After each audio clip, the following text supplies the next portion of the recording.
Mo kí gbogbo ẹ̀yin ọmọ Yorùbá. Mo lè kí gbogbo ẹ̀yin tẹ́ wà ní YSDM, ìlànà ọmọ Yorùbá, Odùduwà diaspora. Mo kí káàkiri gbogbo ẹ̀yin ọmọ ẹgbẹ́ tẹ́ jẹ́ olódodo. Ọ̀gẹ̀dẹ̀ ń bàjẹ́ àló ń pọ́n. Àmọ́ wọ́n ní ẹ̀tún lè ń ṣe kẹ́ tó tún ọ̀nà ṣe. Ó ti kàn wá. Èmi ló kàn, ó ti kàn wá. Àmọ́ èmi ló kàn wá. Nǹkan tí mo fẹ́ kó yé yín ni pé gbogbo àwa tí a ní èmi ló kàn tá gbàdúrà pé àjàdé level yẹn ni. Ẹ máa gbọ́ ọ̀rọ̀ lẹ́nu àwọn akọni ọmọ Yorùbá. Èmi ló kàn, dọ́là ti di 1 to 1,200 naira. Pounds bóyá bí 1,004 to 1,000 to $1 mi mọ iye. Èmi ló kàn. Òróró ó ti gbówó lórí, ebi ń pa àwọn èèyàn. Èmi ló kàn. Tòmátì tó ń tà ní 300 naira ó ti di 1,000. Èmi ló kàn. Àlùbọ́sà márùn tán lè kó 100 naira sí ó ti di bí 500. Àwa dẹ̀ ló kàn o. Ṣé wàá rí ibi tí mo wá ń lọ lórí èmi ló kàn ẹni pé ẹ má lérò pé àwọn pípọ̀ yìí máa gbà fún bàbá Tinubu kó tún Nàìjíríà ṣe, wọn ò ní gbà láyéláyé. Kódà mò ń fi ọwọ́ ẹ̀ sọ̀yà, wọn ò ní gbà. Bọ́n ṣe máa dàrú ni tí ìbò bá wà lórí ẹ̀, the same thing tó ṣẹlẹ̀ sí bàbá Tinubu yìí náà ló máa ṣẹlẹ̀. Ẹ mọ̀ yí pé enemy in disguise ó ní nǹkan tó ń ṣẹlẹ̀ nínú òṣèlú. Gbogbo àwọn tí bàbá wa èmi ló kàn fọkàn sí gan-an, àwọn gan òdó déédéé. Ṣèbéyàn kan ló wà ní dọ́là. Dọ́là wà ní 5 something kó tó di pé Tinubu wọlé, kò ṣẹlẹ̀ rí. Dọ́là dẹ̀ fò dẹ̀ di 1,000 kò dẹ̀ wálẹ̀ dì sin láti May, June, July, August, September, October, November. Ẹ rántí pé mo sọ fún yín, mo ṣe ń bọ̀ o, mi ò nídìí láti búyàn o. Bọ̀ gbogbo àwọn ọmọ wa tó ń sọ̀rọ̀, ẹ rí gbogbo nǹkan tó ń ṣẹlẹ̀. Ẹ wo fídíò tí mo fẹ́ send sókè yìí. Determination is right. Aláṣemọ́. Ṣé wọ́n bí sórí mẹ́ja ni? Àṣemọ́. Ṣùgbọ́n ìyẹn ọ̀rọ̀ ọjọ́ mi ní ayọ̀ làwa ṣe ní ìgbà. Àwa celebrate láàrin ara wa ni. Àwa tún sọ àwa tún fi kún ọ̀rọ̀ Yorùbá pé ìṣọ̀kan lóṣòdìdì. Òṣùṣọ́ wọn yẹn la lè fi délẹ̀ lérí. Ìyà tó ń jẹ wá ti pọ̀ jù nínú Nàìjíríà yìí. Ṣé ẹ rí i pé ọmọ wa wà lórí oyè yìí sìn, ìjà lájà débẹ̀? Àwa yìí náà ni. Nígbà tó lè ti wà lórí oyè pé bóyá ó máa lè ṣe, tó bá ṣe, inú wa dùn. Ṣùgbọ́n ọdún mẹ́jọ péré ló ní tó wá lè rí sáà kejì gbà. Ṣùgbọ́n lẹ́yìn ọdún mẹ́jọ yẹn tó máa kó sínú wàhálà yìí ni o. So tí Tinubu bá rí ṣe, inú wa dùn. Ṣùgbọ́n ayọ̀ tí ò pẹ́ ni, torí a tún máa padà sí ilá ìlú àná. Ẹ mọ̀ bóyá pa wá kiri títì. A máa launch ìwé kan bíbà lọ́la, wọ́n pè wéyè ní ìwé ìròyìn. Ẹni tí ò bá yé kó yé, wọ́n yín pa wá kiri inú oko, tó ń pa wá kiri inú ọ̀dọ̀, tó ń pa wá kiri lójú express, lójú títì. Abẹ́ ẹ̀gbọ́, ṣé ẹ̀gbọ́ kò dáhùn? Àgbọ́. Ẹ dáhùn lóhùn. Ẹ dáhùn. Kì í dáhùn béèrè sá. Kì í dáhùn béèrè. A máa ń béèrè béèrè. Ẹ wọ́n béèrè lọ́wọ́. Gbogbo wa la mọ nǹkan tó ń ṣẹlẹ̀. Bẹ́ẹ̀ni. Gbogbo wa ṣùgbọ́n àní máa gbámọ́ra, tẹ́yìn kan bá lè gbámọ́ra wa kò lè gbámọ́ra. Wọ́n pa wá ní, wọ́n pa wá lóko, wọ́n wá kára mórí bẹ́ẹ̀dì. Ìlú gangan bí báyìí. Wọ́n pa over 50 people. Ṣé flower ṣé koríko ni wọ́n ní? Ọ̀wọ̀ ẹ̀wọ̀ àwọn èèyàn Ọ̀wọ̀ náà ti wá. Bẹ́ẹ̀ni. Wọ́n church náà wà o. Wọ́n wọlé tí wọ́n church. Wọ́n dẹ̀ pa gbogbo wa, àwọn èèyàn wa. Ok, ṣé ti wá gbọ́ ọ̀rọ̀ lẹ́nu bàbá wa tó sọ̀rọ̀ nípa àṣemọ́? Ẹ ti gbọ́. Èmi nígbàgbọ́ pé àṣemọ́ o, àmọ́ a máa jagun ẹlẹ́ẹ̀kejì nígbà tá a bá dá wà fúnra wa. Mo fẹ́ kẹ́ mọ̀ yẹn nítorí a gbọ́dọ̀ máa rẹ́dì ká tó rẹ́dì. Ọ̀pọ̀lọpọ̀ wa la fẹ́ kìlú wa dá. Ọ̀pọ̀lọpọ̀ wa la ṣe campaign lórí Yorùbá Nation. Sí ẹ̀tì náà wọ́n tó ń bú wa ni. àmọ́ a dúpẹ́ lọ́dọ̀ Ọlọ́run wípé ayé sì mọ̀ pé àwa kan wà tá a sọ òdodo. Ẹlẹ́ẹ̀kejì tí mo fẹ́ kẹ́ wò ó máa tẹ̀lé ọ̀rọ̀ yìí. Every day on my way to school, we pass through several schools, and some of them are very close to our house. Yet you choose to drive very far to get to my school. Why can't I go to these schools? My dear, you can't go to those schools, okay? They are not your level. Why? Because those schools are for poor people. They don't even have good teachers or even basic educational facilities. You can't be found in such schools. Come on, you're the daughter to the Commissioner of Education. You can't be found in schools like that. Mom, can I ask you something? Go ahead. Whose responsibility is it to ensure that there are good schools in this country? The government. The government. And you are the Commissioner of Education. Meaning it is your office that is supposed to provide this. But what we have is a case where some schools are good and others are bad.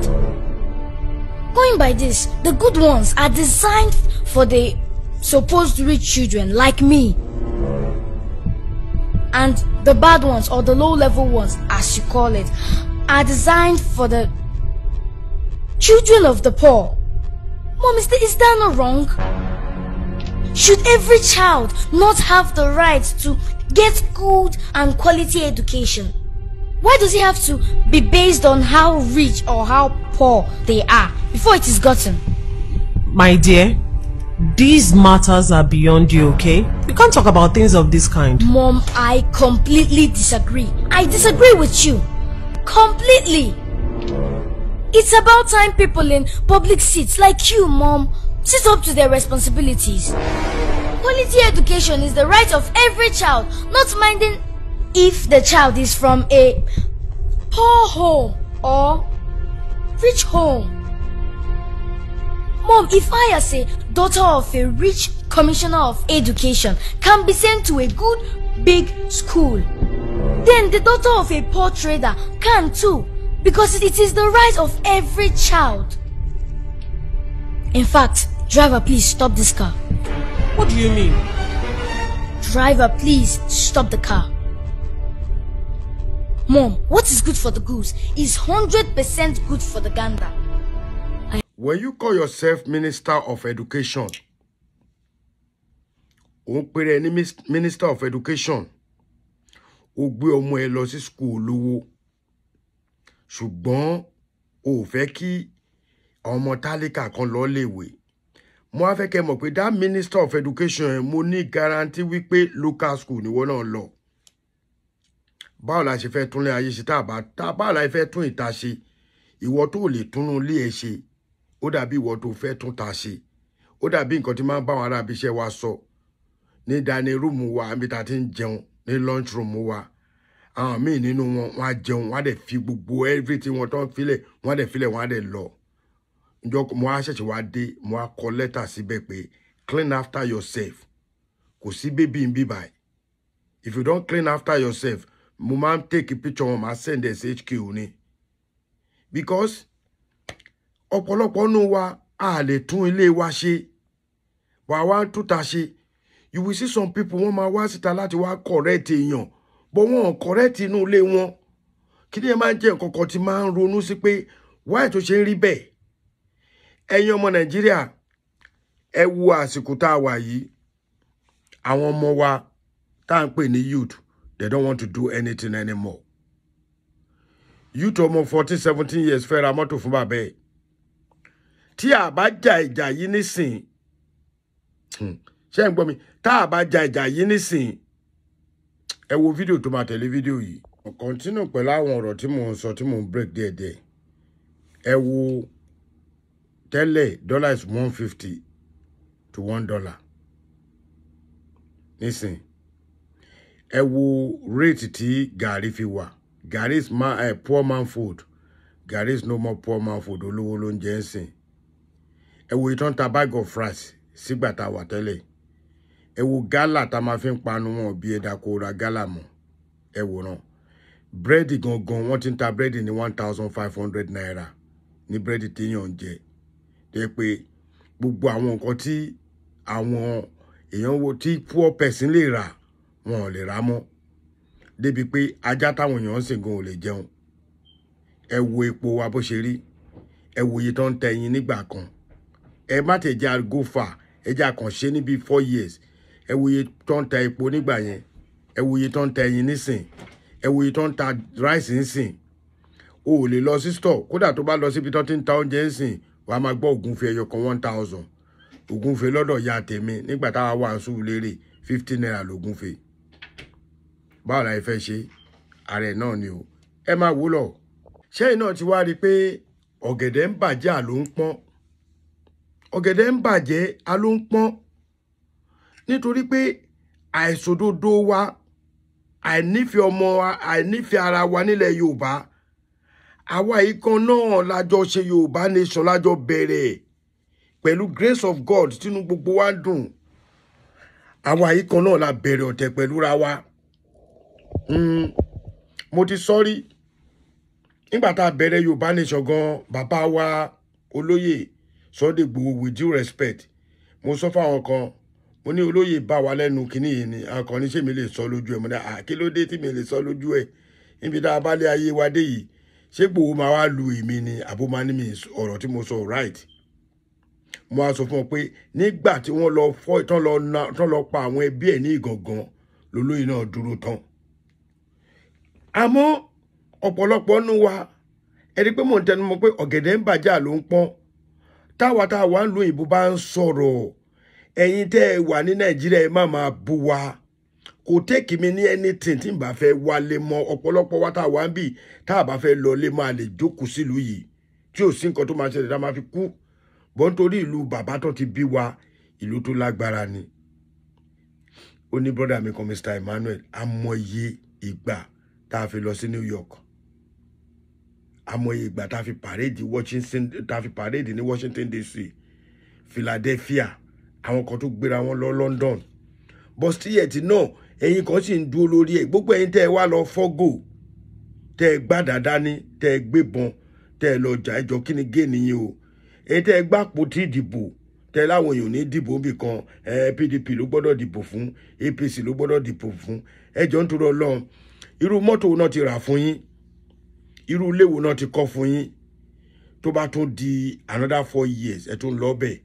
Bàbá wa Bọ́lá Ahmed Tinubu ẹ ṣe wọn tẹ́ ẹ lè ṣe.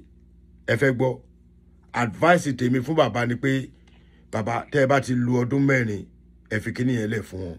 Àmọ́ kẹ́ ẹ tó filẹ̀ ẹ kọ́kọ́ bá wa gba agbára lọ́wọ́ alágbára tó ń fi agbára jù wá lọ. Nǹkan tí mo fẹ́ ránṣẹ́ sí bàbá Tinubu nìyẹn. Ẹ kọ́kọ́ bá wa gba power tọkọ̀ fi ń ráìdà àwọn ọba wa. Ẹ kúkú bá wa ṣe kó ní kálukú lọ ń lo ẹ̀ anytime láti ṣe. You have the opportunity to do it now. Àwọn kan ní ààrẹ ẹ̀ ń wéjì ogun orí yín ti dàrú ẹ ti ń ṣe èrè. Ẹ ti ṣe kíni ẹ ti ya wèrè. Ẹ̀ ń wéjì ogun -1 ni wọ́n kà fún wa ní everyday. Ẹ mọ iye ẹni tó kú ní Gàngán. Ẹ mọ iye ẹni tó kú ní Ìbàdàn. Ẹ mọ iye àwọn tó gbé pa ní highway. Ẹ mọ iye àwọn obìnrin tó wá láti ìlú òyìnbó tó pa. Ẹ mọ iye tọkọ tìyàwó tó tún dóyàwó ẹ̀ lójú ẹ̀. Tó tún rèpù ọmọ inú ẹ̀ lójú ẹ̀.